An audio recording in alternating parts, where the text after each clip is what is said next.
Alright, we've got a pack of animation stuff here from Acornwellian. Thank you for making this pack. This is weird and obscure animation history. So we're going to cover some of the history of animation. I'm going to be using the Blueprint soundtrack because it's just really good. Strange and obscure animation. So basically, they graduated with a degree in animation, and they had all this stuff that they had amassed. So they wanted to compile it and take us through some history, essentially. All right, so the first one is from 1908. It's Fantasmagorie from Émile Cohl, or Emily Cohl, I'm not sure. But, arguably the first cartoon in history, Fantasmagorie shows the medium in its most primitive form. I'm gonna get a lot of stuff, pronunciation-wise, like really messed up. Sorry.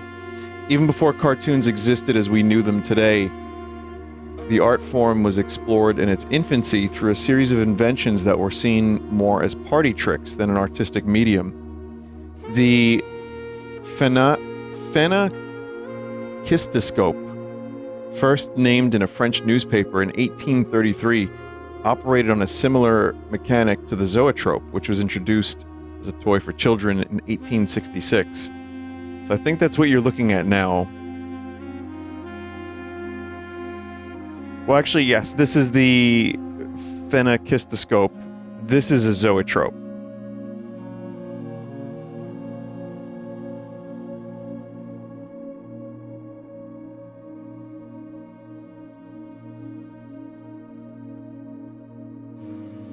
Interesting. So let's take a look at this video, Fantasmagorie.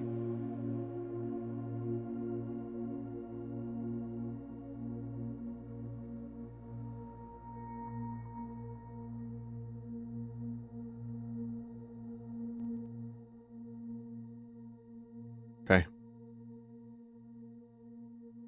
1877's Praxinoscope. Also invented in France, improved the design of the zoetrope by using mirrors and light to project the animation onto a curtain, wall, or film screen.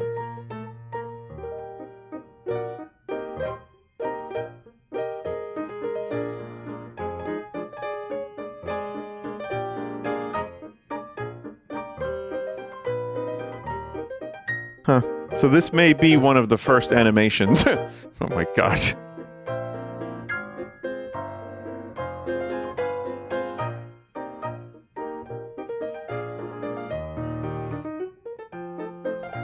Like, okay, there's like clownish balloon animals and then an actual, like, person-looking person.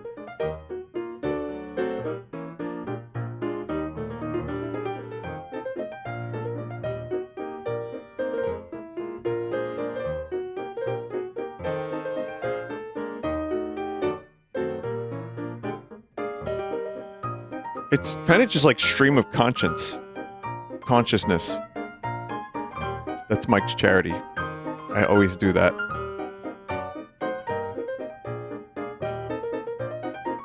It was described as that. Oh, sorry about that. I was busy looking at this Praxinoscope. So this is the Praxinoscope I was talking about earlier. And yeah, I like stuff like that. That's how I used to draw. Just whatever came to mind, even if it didn't really make any sense, just draw from one thing to the next. But Fantasmagorie is simply the oldest recorded cartoon to be made for film. But the art form has its roots much deeper than the 20th century. You may have also noticed from this paragraph the concentration of early animation coming from France. In my opinion, while America and Japan are producing the most popular animation in modern day, they're tied with Russia and France in terms of their relevance to the art form's development. So, next is Gertie the Dinosaur.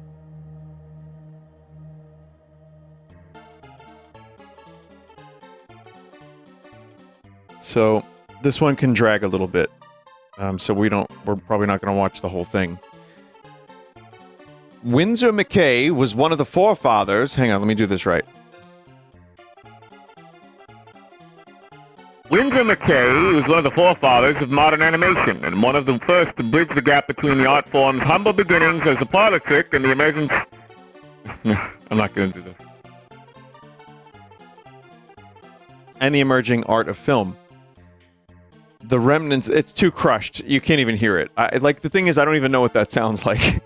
I'd have to do, like, a telephone effect.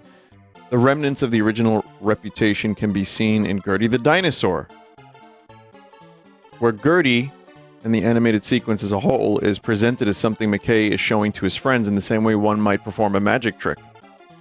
This trend in very early film and animation is referred to as cinema of attraction, a term that describes the period when the appeal of film hinged on sheer novelty, documentation, and spectacle, rather than telling a story.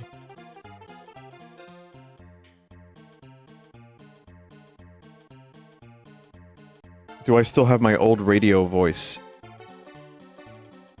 No. No, that goes back a while. I could remake it. It's just about cutting the highs and lows and just, like, mid-range it. But,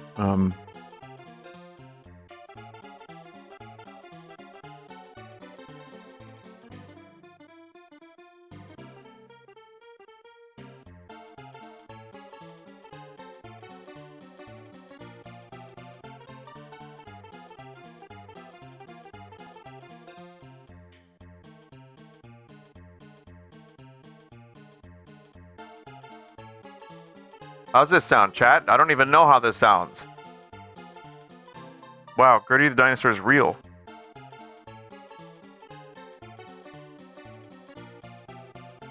Alright there, Gertie, don't eat the whole tree. Don't drink the whole lake now.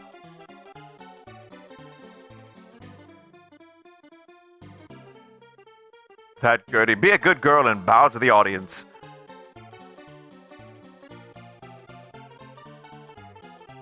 It's close but not crunchy enough, if that makes sense.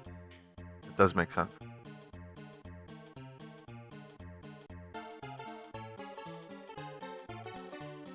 Yeah, I'm not going to try to recreate that now. But that was as close as I could get with half a minute of work.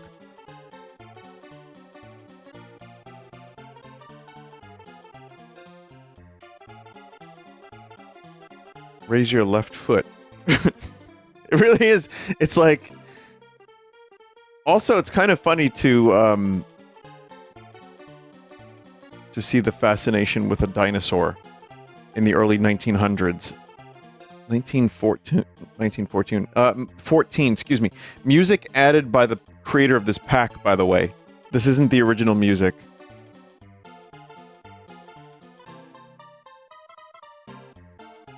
But yeah, I mean, it's like a lot of the looping animation. Gertie has like idle animations. I don't know if this had original music at the time. It probably, maybe someone was playing piano alongside of it, but...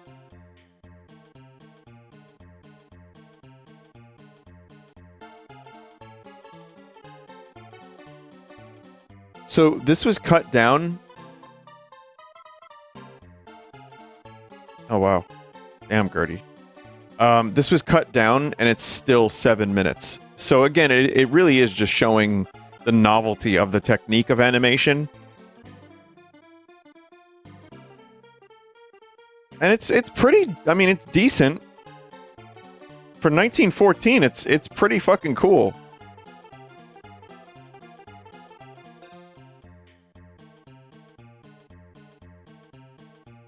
Gertie, don't hurt Jumbo. What did you think of stuff like this when it first came out? Wait until you get a little older and people are like, man, what was Fortnite 1.0 like? You're ancient, bro. Ancient.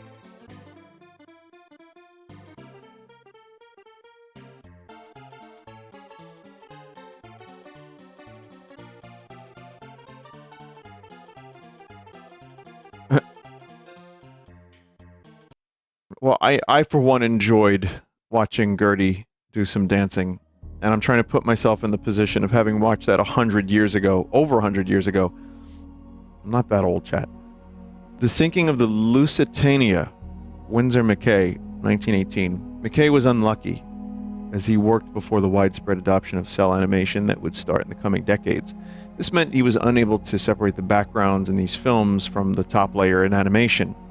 In other words, every single frame of animation required not only a unique drawing of the characters and moving parts, but also a unique drawing of the entire background. Any animators in chat should consider themselves lucky that they don't need to work like this. This painstakingly labor-intensive style of animation can really be felt in the sinking of the Lusitania, which simply documents a real event from World War I. It's a pretty famous one. I don't know the whole story, but of course, you end up hearing it a million times. So let's learn. A dastardly deed in a dastardly way. Oh man, is that skulls in the water?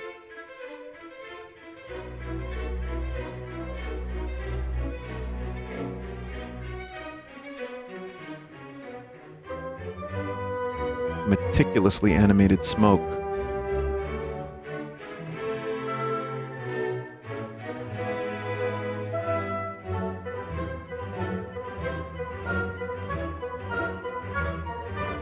Kind of interesting how long it's lingering on that shot.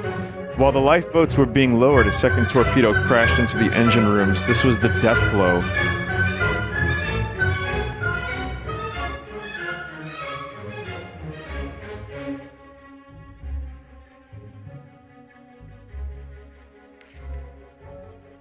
Yeah, I can't even imagine how time-consuming it would be. Damn.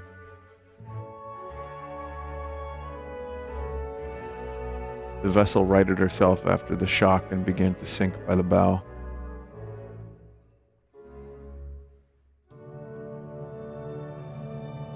How far apart were this and the Titanic? I know it's very different circumstances, but I mean, two pretty famous ship sinking. 5 years, that's it? Just a couple years.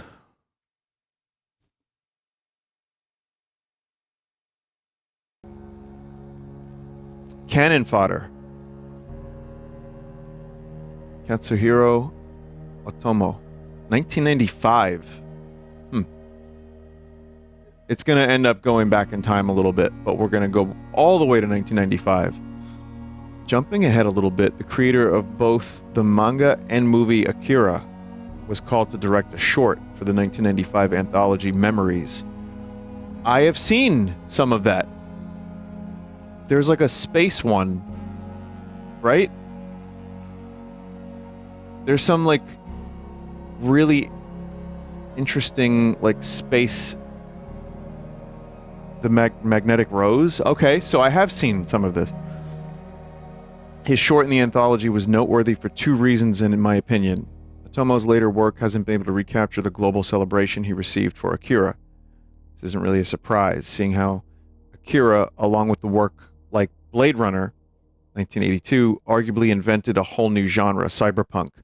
Otomo's Cannon Fodder and Steam Boy are so interesting to me because they feel like the type of work that would come in a box set highlighting the greatest hits of a world-renowned director, but sadly, Otomo hasn't reached that status in the public eye.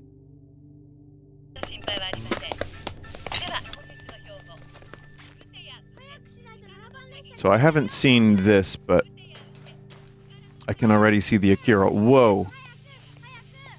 Whoa. It's a cool technique. Cannon fodder consists of one unbroken continuous shot, much like the 2019 war film 1917. To achieve this, Otomo made extremely detailed storyboards that flowed into each other like one giant scroll. Because the short was produced almost entirely analog, stitching the cuts together in a way that would maintain the look of one continuous shot was a real feat of technical prowess.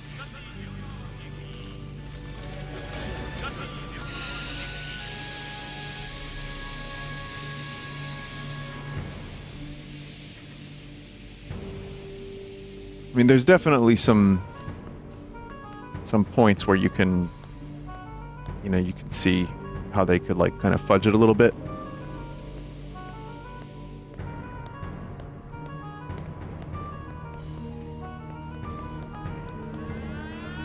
But yeah, I haven't seen much anime, but Akira is incredible. Just as a movie, as a story, as a piece of art, it's absolutely insane.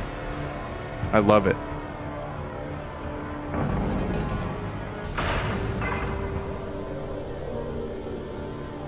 This is 100% going to get DMCA'd.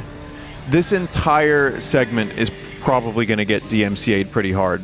So my only hope is it doesn't get blocked. If it gets blocked, then it's going to have to be edited. If it's demonetized, once in a while it's worth it for something cool like this.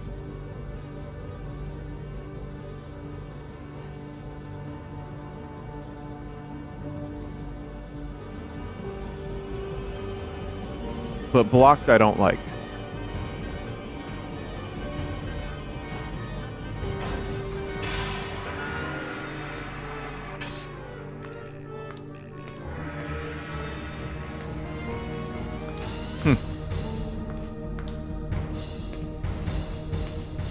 Also, another thing, I didn't realize until, like, watching Akira for a while was the frame rates. And just how much additional effort had to be put into making that animation as smooth as it was. And it's here, too.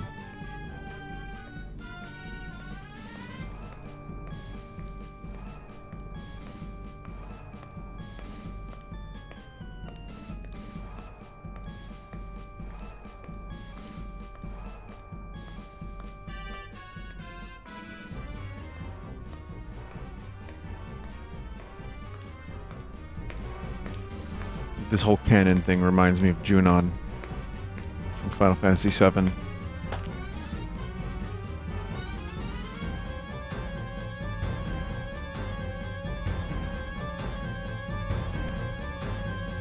Interesting pack though, because it's really just going all over the place time-wise.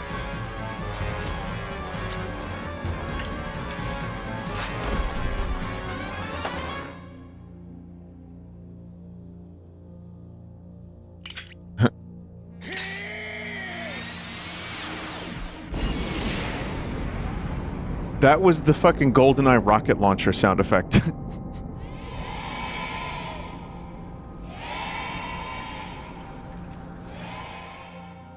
Wow. Oh, that whole time I had the Blueprint soundtrack still going.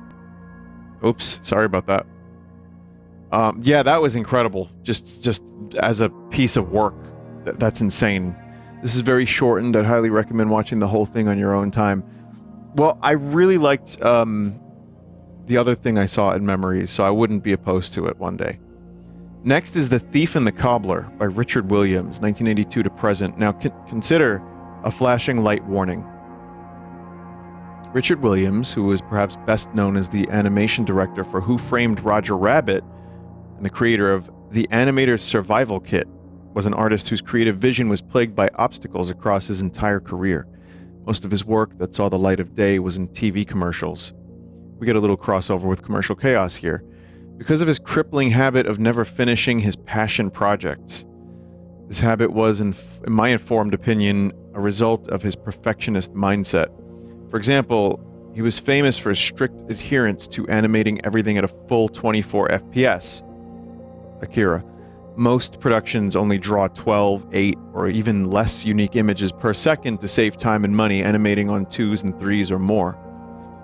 Williams was steadfast in his commitment to drawing full 24 unique images for every second of every project he ever directed, animating on ones, which gave his work a characteristically smooth appearance, but also kneecapped his relationship with his producers. his ability to finish anything in a timely manner.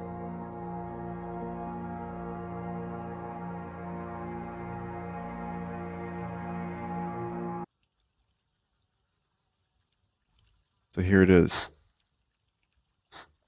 Wow. The Thief and the Cobbler was never completed according to his original vision, but after over 30 years of work, but all of its remaining footage has been stitched together by a group of dedicated fans in a project known as the Recobbled Cut. It can be watched for free on YouTube and is still being worked on to this day.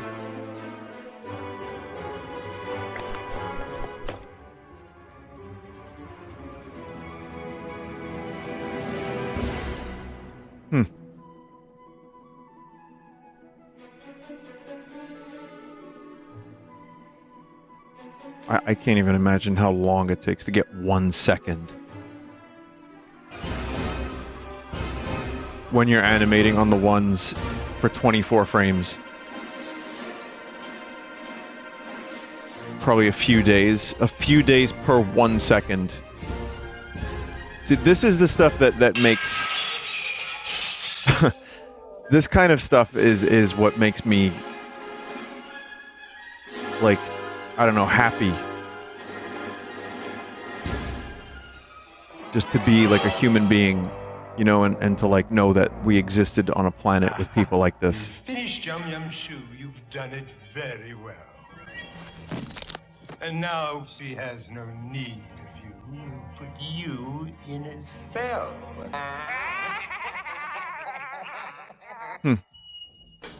Was that Vincent Price?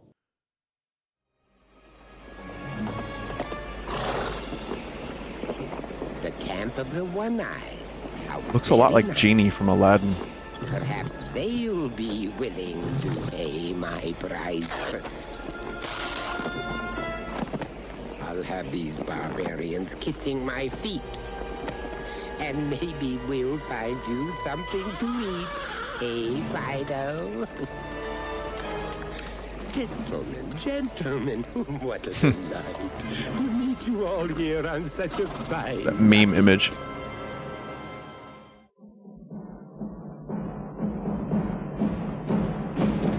Part of the production problems with this film was that it was compared to Aladdin. Aladdin was inspired by this, says a chat member. And then another chat member says, that's because Disney stole ideas from it.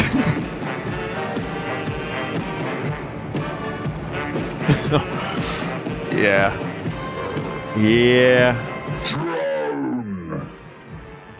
Whoa. Whoa, thick.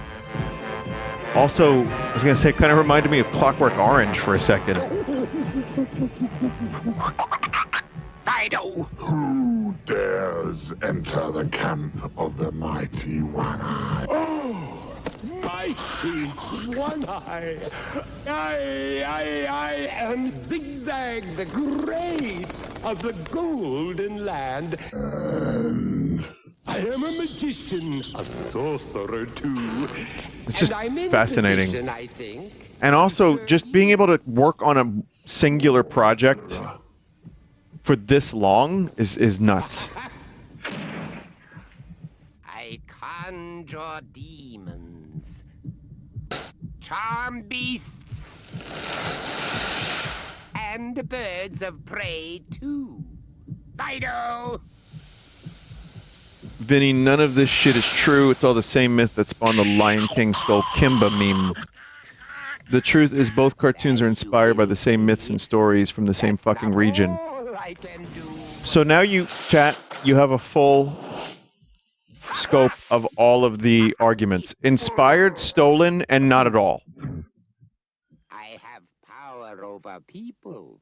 However, the dude just looks like Genie from Aladdin. For me, they fall like playing cards. And I... Someone says, I choose to believe them all. Oh yeah? Well, I don't believe any of them.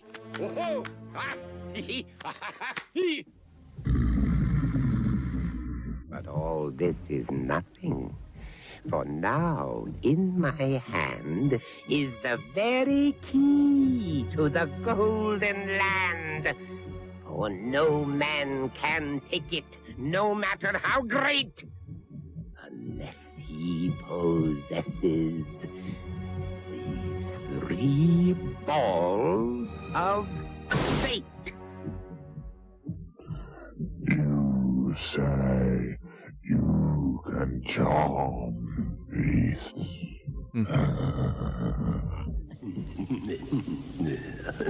Yeah. Throw him to the alligators. Man. Yeah, I can't even imagine how long this took. And again, just the willpower, the constitution. You know, I'm not an animator. I tried it a little bit, but that was years and many, many years ago, using Flash. But yeah, that's crazy. Just how good that looked and how smooth it was and how much detail was going on, and just like it was all self-funded apparently, and just like the amount of in some frames effects and different like characters. It's nuts. So that brings us now to a little bit further back, The King and the Mockingbird by Paul Grimault, 1980. Often referred to as the first surrealist animated film, The King and the Mockingbird was, similarly to The Thief and the Cobbler, stuck in development hell for over 30 years, between 1948 and 1980. This film has been cited as a major inspiration for a number of artists, including Hayao Miyazaki and his late working partner mentor, Isao Takahata. Miyazaki in particular explicitly riffs off of much of the imagery and execution of this movie in his most recent film, The Boy and the Heron, whose similarities can be seen even as clearly as what was chosen for its English title.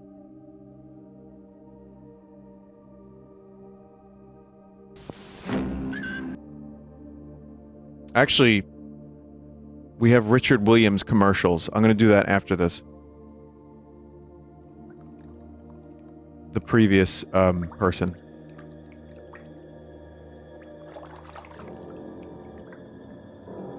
And I will show that after this.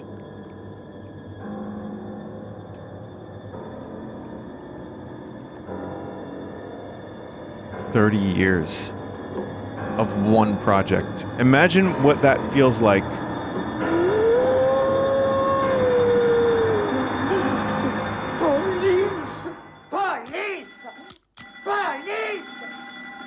To finally be finished with a thing that took you 30 years to create.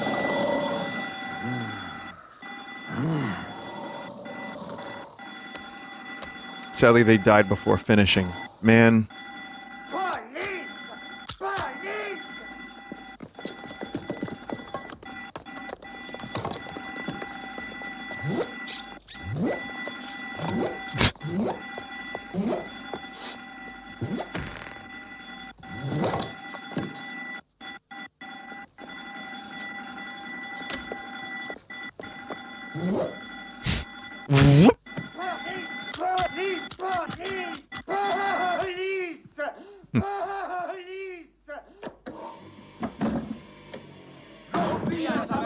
Yeah, this is weird. Their butts are animated, like, perfectly, however. À vos ordres, Majesté. Que se passe-t-il?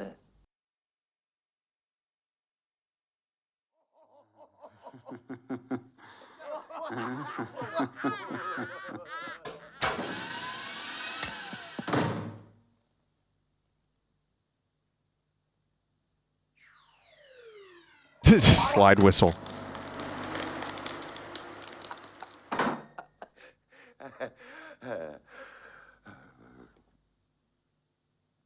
That's another thing too, like to not discount the Foley.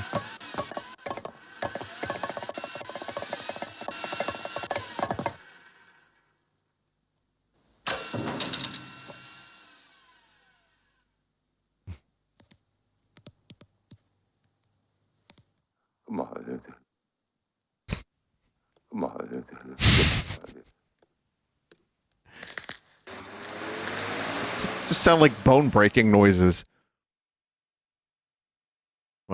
All right. Here's a commercial from Richard Williams, who did the previous one, Thief and the Cobbler. So, actually, here's a bunch of commercials.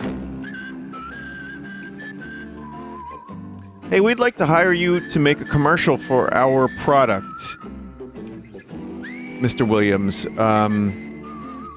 Oh yeah, sure. I'll have it to you in 2 years.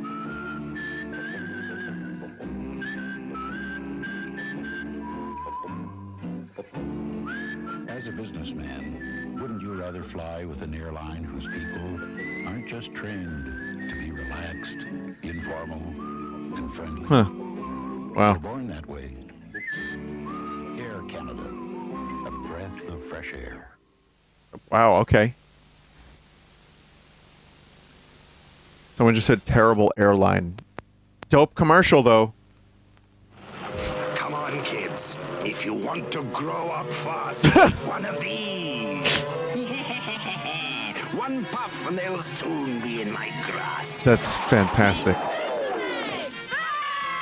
Not so fast, nicotine. If you want to go up fast, take one of these. With my X-ray vision, I can see the harm cigarettes do inside people's bodies. That's why I never say yes to a cigarette. That is a fantastic... just the way he like crushes That's why I never say yes. the cigarettes, and it's just so like the camera. I mean, yeah, the hand he's Superman. He could crush cigarettes, but like just the camera, so to speak, is fantastic. To a cigarette. Hi, I'm Chicago. I have my own kind of politics, my own kind of music. Almost sounded like Final Fantasy Chocobo music. And when I laugh, the whole world grins. I have my own radio station, WGN. We go all day, we go all night. Anytime you want me, just tune in here or give me a call. WGN Radio is Chicago. Clifford is quite the bon vivant. Tonight he's Bon vivant. an old flame. Luckily, strong-tasting Listerine I'm antiseptic trying to think if I've seen any of these. germs that can cause bad breath. Whether it be And commercial the recent chaos or poll just shows in my life. Listerine can also kill germs that form I was plaque. real young for some of these. Or just not born. Listerine antiseptic mouthwash. Hello. Whoa, dude. Strong enough to take your breath away.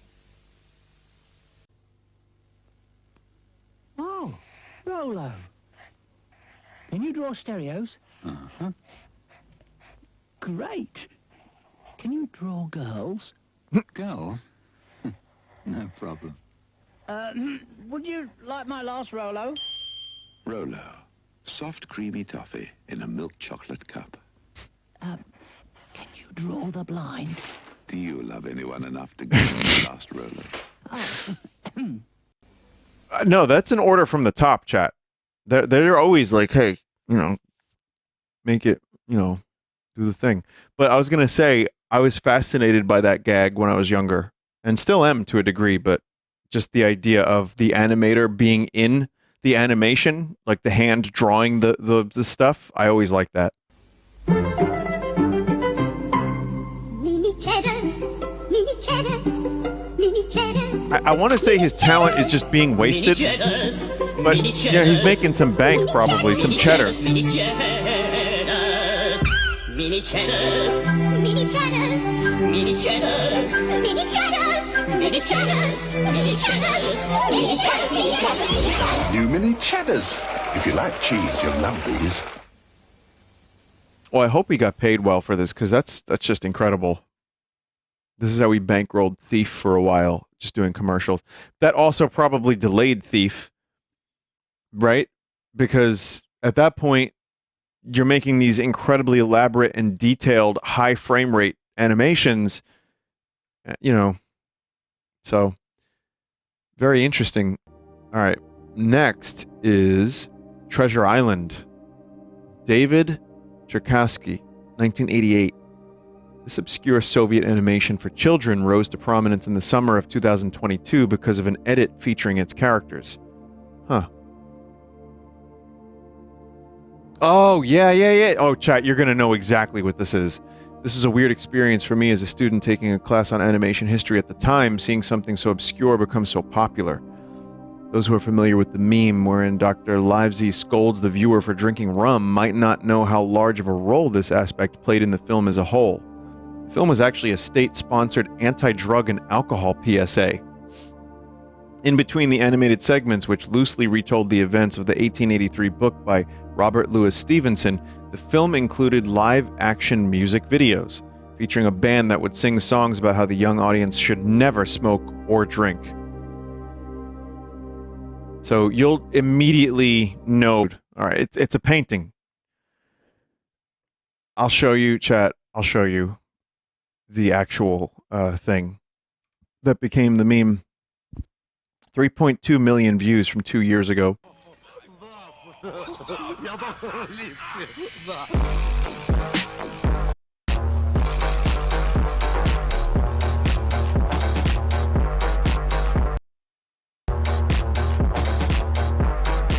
Yeah. I don't know what the music is, but it's just that for a while.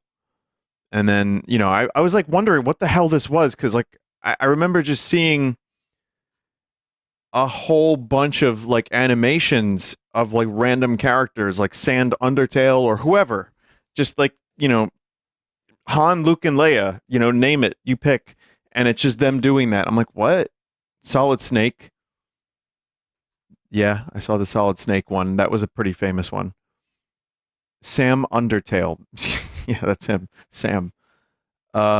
Here's the Treasure Island. This is the music video where they redo you know, Treasure Island, but they tell you don't smoke. Next, we're going back to the past a little bit, and this one's from Norman McLaren, 1958, The Blackbird. The National Film Board of Canada was and continues to be one of the most generous and only institutions in North America who is responsible for funding the art of animation. After the golden age of animation that the United States experienced in the early 20th century, many studios had to cut costs, and many even completely disappeared. Fleischer Studios, the largest original competitor to Disney's animation studios and the creator of the first cartoons featuring Betty Boop, Coco the Clown, Popeye, and Superman, along with the original rotoscope, went defunct in 1942. There was a Superman, this is a personal aside, but there was a Superman animation that was fascinating that they played on the cartoon channels when I was a kid. And it was the same one, and the animation was really, really good. And I'm wondering, like, I'm assuming it was just the Fleischer one. Superman punching the laser. I think that's the one, yeah.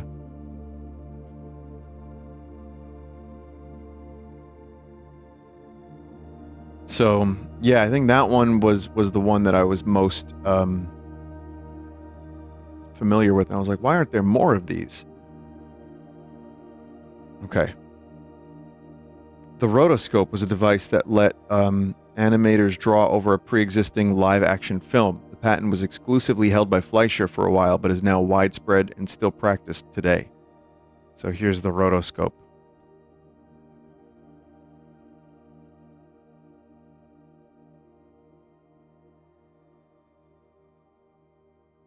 This thinning of the crowd, along with more overarching hardships such as the Great Depression and World War II, made room for more cost-effective animation studios in the mid-century, such as UPA and Hanna-Barbera. Many Hanna-Barbera characters were designed to have easily replaceable parts to cut costs, with things like neckties and 5 o'clock shadows that separated their heads into distinct pieces. It's like when you notice it, you can't unnotice it. I mean, Tom from Tom and Jerry doesn't really have anything, but yeah, I mean, it's otherwise fairly noticeable. But this is another set. Like, I grew up watching a lot of older cartoons, not even realizing sometimes until I got a little bit older that they were from like the 70s or, you know, 60s even. But or earlier, to be fair. I mean, I just like the cartoons. Meanwhile, while the USA was struggling to keep its animated traditions alive, other countries that cared more about funding their arts, like our neighbors up north, thrived. That's why, in my opinion, the mid-century work that came from the NFB is so interesting. It shows that great animation can be produced anywhere at any time, as long as artists are given the freedom and resources to make it. So, anyway, that brings us back to the Blackbird.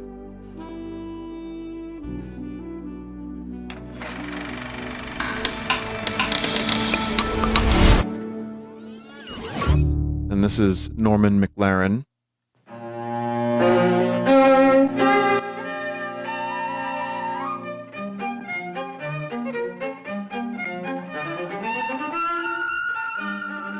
Blackbird singing in the dead of heaven.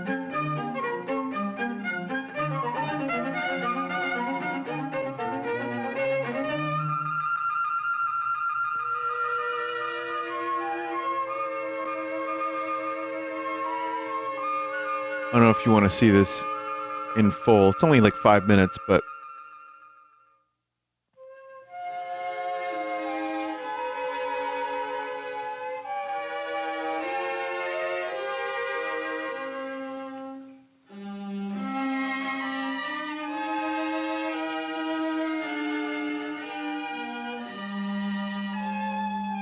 I'm really curious.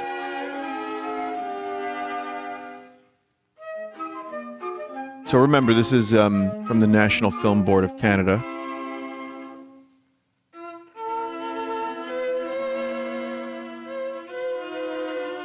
And I believe this is rotoscoped. I think that's the point that was trying to be made there. Mon Merle a perdu son bec. Ah, mon Merle a perdu son bec. Tiens, un bec, deux bec, trois bec, Marlot. Wait, how would this be rotoscoped?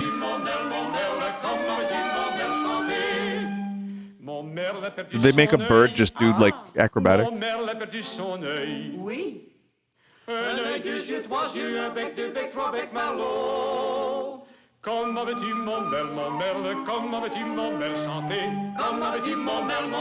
have just turned a bird into a human.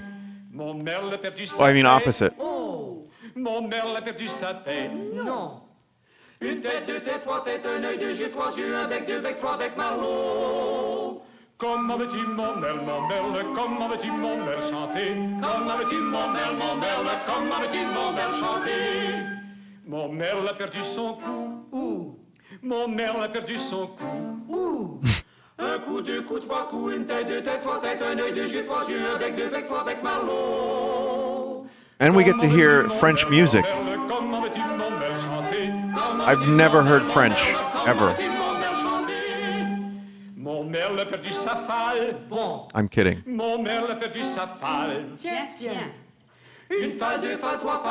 Ah, the French. Comment veux-tu, mon Merle, comment veux-tu, mon Merle, chanter? Comment veux-tu, mon Merle, comment veux-tu, mon Merle, chanter? They're not saying merde, are they? Mon Merle a perdu son dos. Quand? Un dos, deux dos, trois dos, une fa, deux fa, trois fa, un coup, deux coups, trois coups, une tête, deux têtes, trois têtes, un œil, deux yeux, trois yeux, un bec, deux becs, trois. The music is just as fascinating as the animation to me. Holy shit. Give me 1 second, chat. Hang on. Mon Merle a perdu ses ailes. Mon Merle a perdu ses ailes. Tiens, tiens, tiens. Une aile, deux ailes, trois ailes, un dos, deux dos, trois dos, une fa, deux fa, trois fa, un coup, deux coups, trois coups, une tête, deux têtes, trois têtes, un œil, deux yeux, trois yeux, un bec, deux becs, trois becs, Marlot. Comment veux-tu, mon Merle, comment veux-tu, mon Merle, chanter? Comment veux-tu, mon Merle, comment veux-tu, mon Merle, chanter? Mon Merle a perdu sa queue. Yeah, it's interesting. Again, I don't know if rotoscoping was related to this specifically. Might have just been an aside, or maybe this used some, but regardless, it's interesting and it's minimal, but it's just kind of hypnotizing to watch. And again, 1958. This must have been really cool to catch for the first time.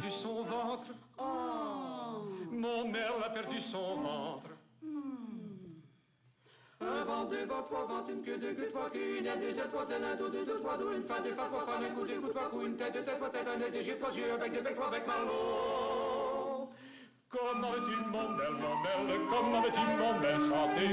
Comment veux-tu, mon Merle, comment veux-tu, mon Merle, chanter? Bird. Interesting. Okay. Next is Rooty, Toot, Toot by John Hubley, 1951. All that being said, I don't mean to give the impression that the USA wasn't making any good work at all during the mid-century. UPA found ways to produce very detailed and expressive animation in spite of their shoestring budget. I don't have much to say about this one, but I want to draw attention to the way that the bold colors, expressions, and blocking all pick up the slack of the rougher animation style. I think the sense of musicality in this one is really nice. I believe that young independent animators on the internet could learn a lot from the pragmatism on display in UPA's body of work. So John Hubley, 1951. Let's see.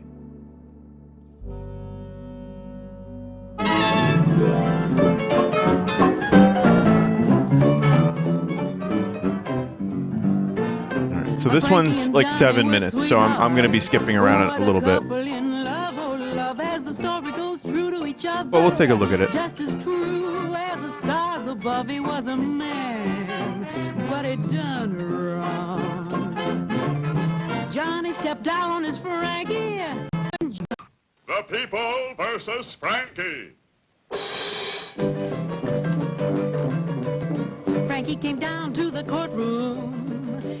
That is actually very cool style. Her lawyer was Jonathan the Bailey, known as Honest John the Crook. He was the man who was gonna prove that people were wrong. I can see why the word pragmatism was used. Your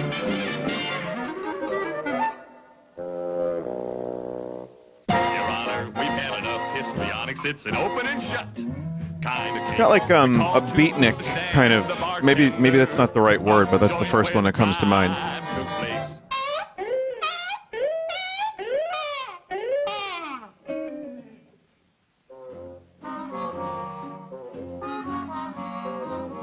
Frankie and Johnny were sweethearts, and all over town it was known.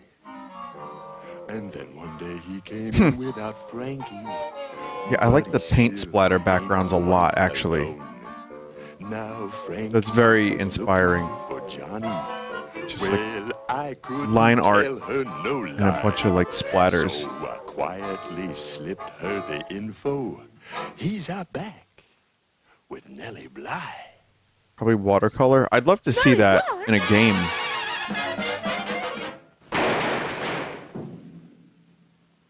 I probably have somewhere. Rooty Toot Toot. Rooty Toot Toot. Right in the snoot. Sponge. Your witness. No. Singer of sweet melody. Whoa. She's no singer. Please. I've heard worse. I was Yeah, the bold colors too. Like they paint a picture quite literally. But only to rehearse. Johnny seemed just a little bit nervous. He had seen Frankie's temper before. And now he's dead. All right, well, thanks for watching, everyone. Frankie died. And good night. Okay, now he's dead. Toot toot when Frankie's done, right through that hardwood door. Oh, no. She shot him. What we would do now. She shot her man.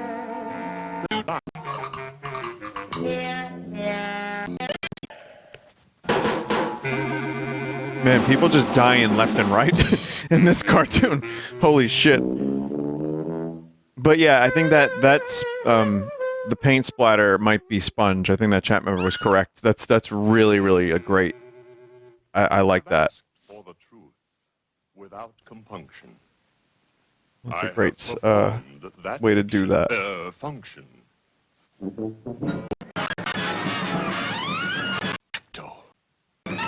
Wait, is Frankie gonna get shot dead again? No, this is a different guy. She'd be killing. Ipso facto. Status quo. I rest my case. Wrong to shoot. If you want to see the whole thing and actually understand what you're looking at, it's Rooty Toot Toot by John Hubley, or Hubley, 1951. So, sorry to skip ahead, but I have a couple more I want to get to. But that's you got the idea of the style. It's really cool. Next is The Old Lady and the Pigeons. No, it's not. Next is Labyrinth Labyrinthos by Rintaro, 1987. Or Rintaro. Another 3-part animated anthology from Japan, Labyrinth Labyrinthos by Rintaro, aka Shigeyuki Hayashi. Interests me because it's of European flair. It's hard to summarize, but the character designs, music, and quirky darkness remind me of French and Soviet animation that was coming out around the same time as this. It's odd to see this kind of expressionistic work find success in Japan, especially around the time it came out, when most popular work was leaning on either cuteness, the work of Hayao Miyazaki and Ranma Half, Ranma Half, and Urusei Yatsura, creator of Rumiko Takahashi. I know these things, I'm sure. Or action, Dragon Ball, Space Battleship, Yamato, etc. at the time. I'm also just a huge fan of the aesthetic and music of this one. So here it is. Actually, we could do the Hubley commercial.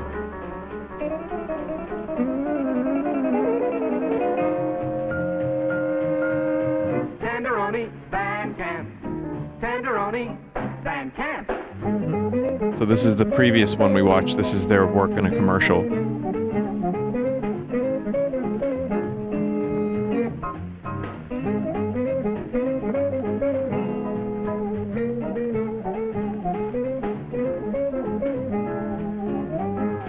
This is a cool... I feel like this is a cool thing that hasn't been... Tenderoni, made with egg white. Cooked really, in 7 minutes. this style hasn't been utilized a whole lot. It hasn't really made a comeback. Tenderoni, Van Camp. Tenderoni, Van Camp. It reminds me only a little bit of the Off-Peak game, or like Tales from Off-Peak City, like that kind of, again, beatnik, jazzy kind of thing. I just think it's cool. So here's Labyrinth Labyrinthos. And remember, this is from Rintaro from 1987. Whoa.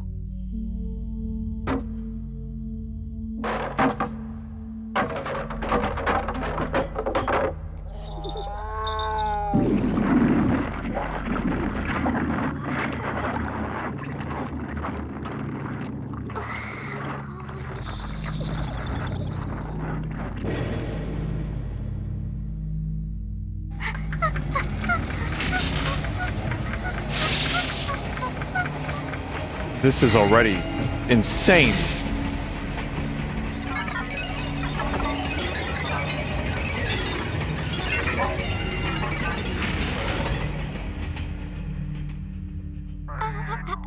I mean, of course she has a cat with her.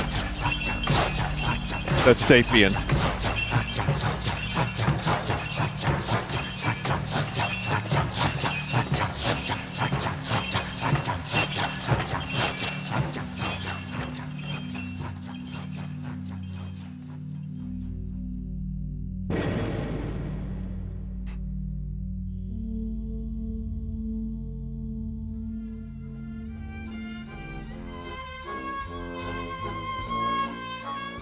I can see the European style.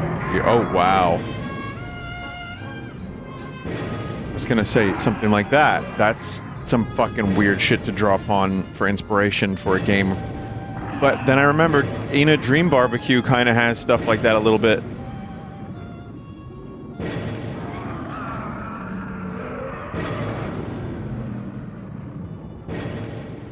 Salvatore Dali. Yep.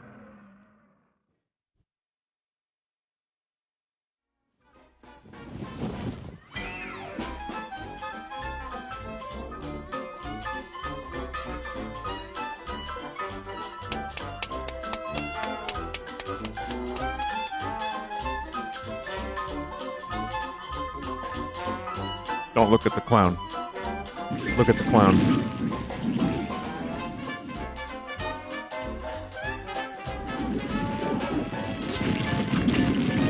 Oh my god.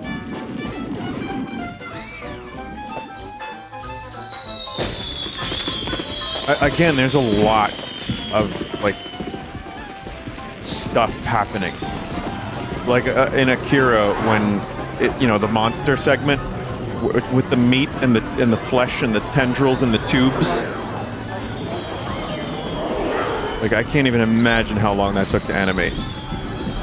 Katsuo.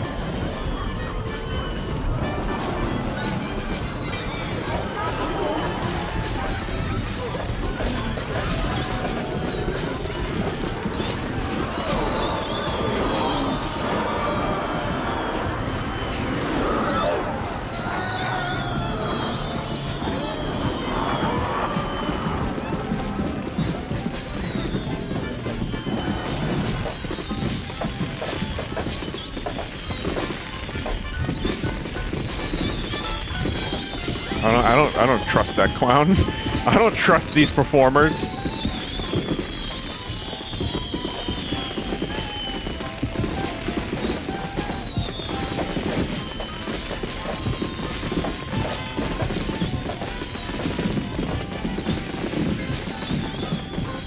Someone said this has been such food for an animation nut and working artist. Thank you so much, Vinny. You know what? One, you don't have to thank me. You can thank the person who made the pack, which is Acorn Wellian. And two, I don't animate, but I'm inspired by this. Like, I'm seeing stuff here that is actually genuinely interesting and inspiring to me. So, next is that one. That one maybe was my favorite of the night, almost. Possibly, because that one was just really just bizarre and dark, but also just, I don't know. It's its own thing.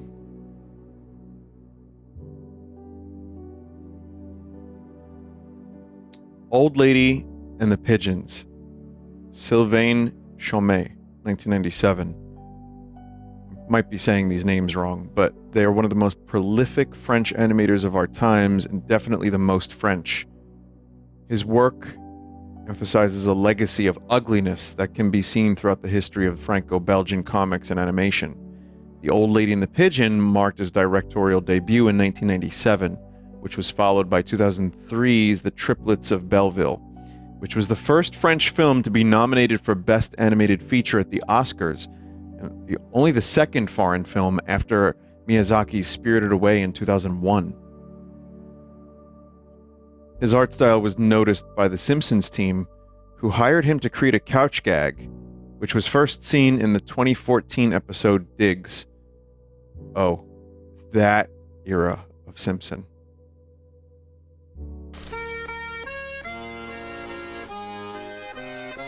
Accordion? Yeah, definitely the most French.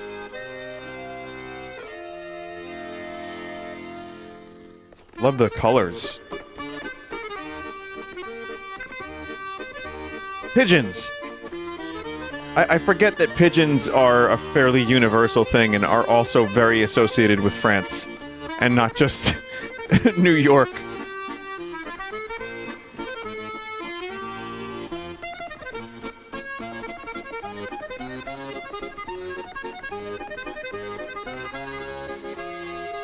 Yeah, this is the most French. Holy shit.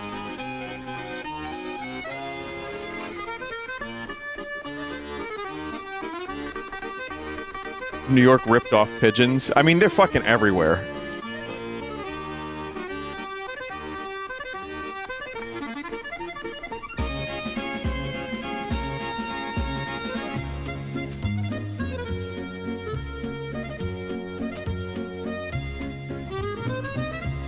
Flying rats, sky rats. I actually take offense to that. Pigeons are nice.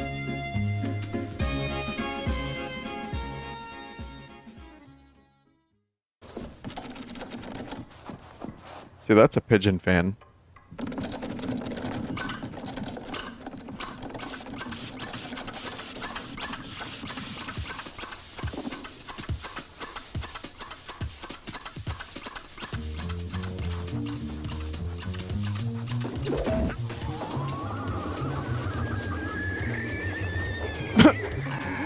Spin.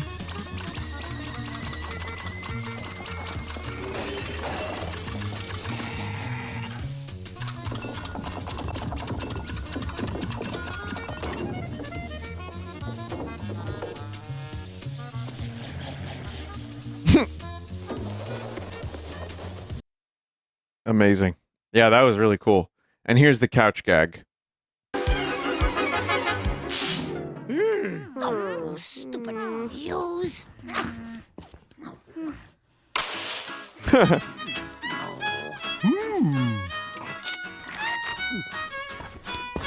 Oh no, Marge!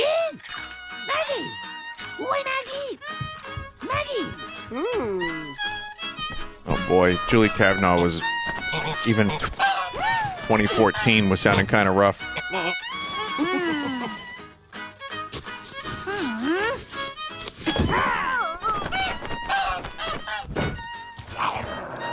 Jeez. The accordion.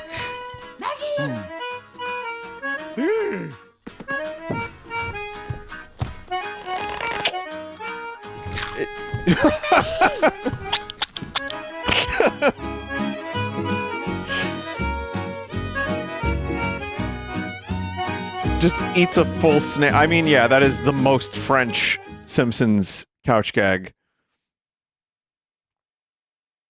That sure was a thing. That sure was a thing.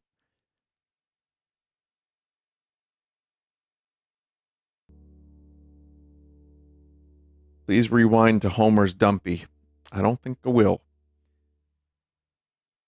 The Overcoat by Yuri Norstein, unfinished.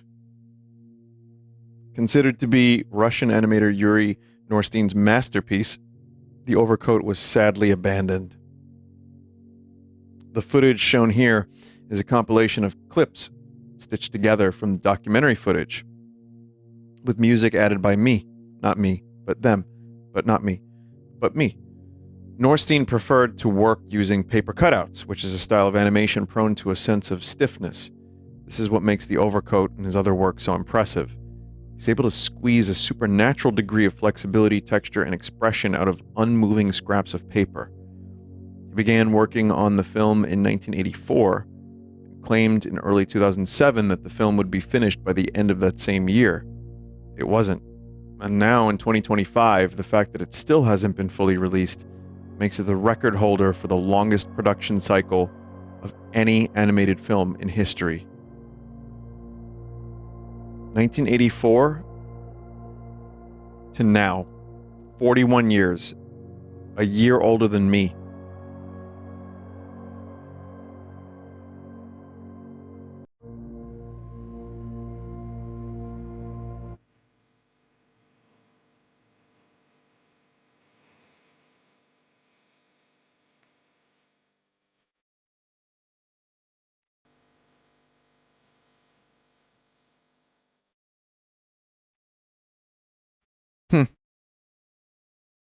Paper.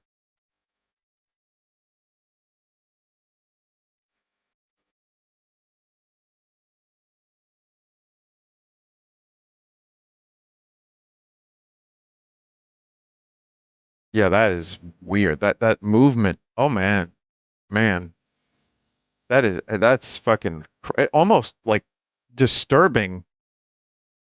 I don't know. I just got a visceral reaction watching that. I don't know.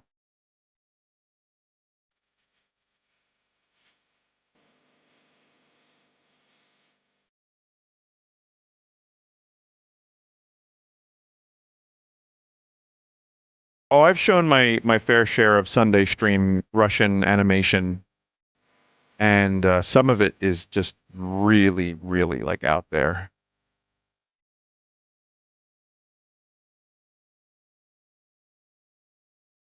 This is so weirdly 3D looking. I mean, the bitrate's not great. It's very crusty. I kind of wish the quality was a little higher or a lot higher, but I mean, yeah, there's so much expression happening and pain. How much does the bread cost?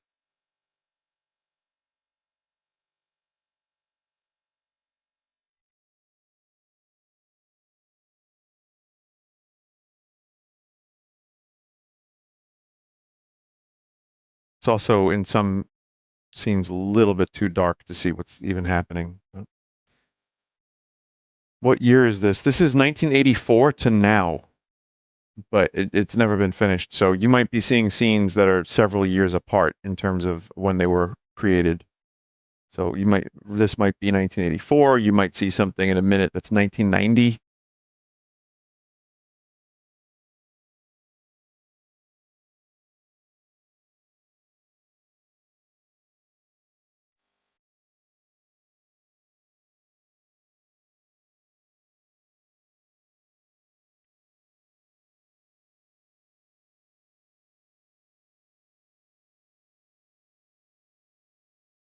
Yeah, it's just so. It's just the expression is 100% there, and it's again very three-dimensional. Someone said before that there's a lot of humanity. I think that is a great way to describe this. Uncomfortable as it may be.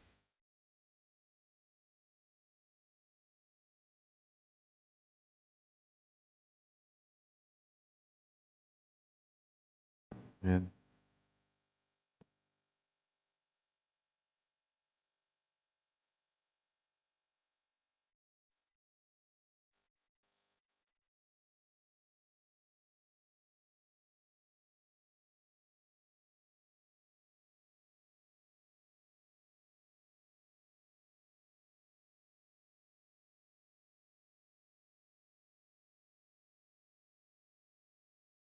Someone says this is what being the oldest in your friend group feels like.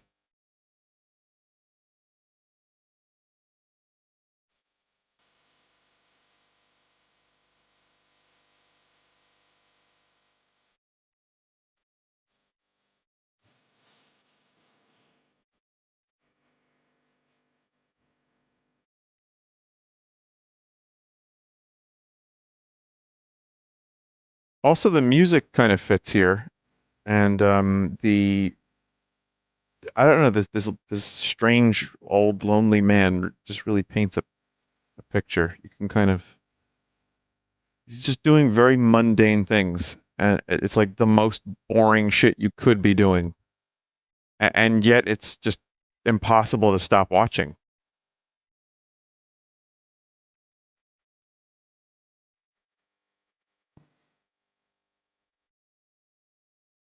Someone said this is how I imagine you prepare for a Sunday stream, something like that.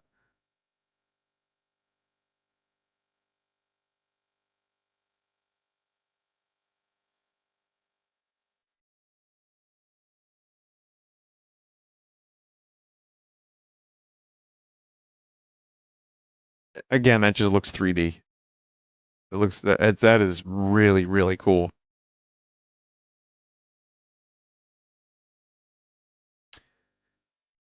Some really interesting pieces of animation here tonight, chat.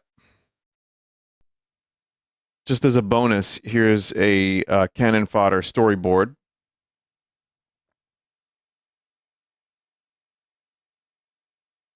Here's the animator's survival kit, as discussed earlier. And also a working praxinoscope. So I learned a lot, and I was definitely inspired, and I think that's fantastic. Thank you for watching this, chat members. This is an interesting thing for me to discover some of this. A Cornwellian, thank you. I don't mind doing some insane Sunday stream stuff if it's available. Just whatever dumb random shit we can find. But I really like this. And I'm glad that there are... I know it's late. I know that it's like nearly 2 in the morning. But the fact that there's over 8,000 people here, half are asleep probably. But the fact that there's so many people here watching me talk about and seeing these animations for the first time is really cool. So I'm glad that I get to do shit like this once in a while, because I think this is something that I'm surprised at how much I enjoy it when it's done by someone who is as knowledgeable as this chat member who made this. Or, for example, the UFO stuff was a lot of fun. The sea life stuff was great. We still have a part 3 to do for that. So yeah, I mean, a lot of people have suggested different ideas for educational segments. You know, an hour, hour and a half, that's the perfect amount of time. Anything more than that, and I would start to get a little bit antsy, but I think between an hour and a half is great. There's a pack on the horizon, for example, about what people thought dinosaurs looked like before they had, you know, all of the bones put together properly and all of the science. And some just fucked up homunculi dinosaur creatures from like hundreds of years ago or 100 years ago, whatever. So that should be interesting. That's just an example of one. And there's plenty more. I mean, there's still more UFO shit that I haven't done, and weird sounds and hoaxes, and, you know, there's a lot of stuff in this world that's just fun to learn about. Animation, I didn't fully expect to enjoy this as much as I did. I thought I would like it, but I really liked it. So maybe there would be more of stuff like this. This is going to be your most claimed segment of all time, but it was interesting. Well, I'll tell you what. If this gets mega claimed, you will know tomorrow. That's the end of the stream. Thank you for watching today, chat. I hope you enjoyed. And I really appreciate all of the continued support and viewership.